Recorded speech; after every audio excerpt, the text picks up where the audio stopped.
আসসালামু আলাইকুম। সবাই কেমন আছেন? আলহামদুলিল্লাহ আমি ভালোই আছি। তো আলহামদুলিল্লাহ দীর্ঘ প্রায় 6 মাস পর আমাদের গ্রামে বৃষ্টি, আল্লাহর রহমতের বৃষ্টি নামা শুরু করেছে। ধানও এখন এই যে গত ভিডিওতে ধানের ভিডিওতে দেখেছিলেন, বলেছিলাম যে বৃষ্টির যে ধানের পুষ্ট হয়, তো এখনও ধান পুষ্ট হচ্ছে। এই কারণে জমিতে ওই যে চালিয়ে আসছি ওই দিনই শেষ।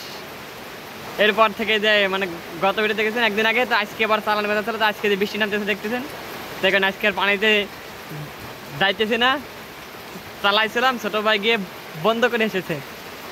তো পানি আল্লাহর রহমতে শেষ, পানি দেওয়া, পানি জমিতে দেওয়া লাগবে না। আর বৃষ্টি নামতেছে দেখতেছেন, খুবই একটা রহমত করে দিচ্ছে আল্লাহ তাআলা। মাটিতে একটু পানি যাচ্ছিল, মাটি একেবারে শুকিয়ে গেছে, মানে কত দূরটা শুকিয়ে গেছে আল্লাহ জানে।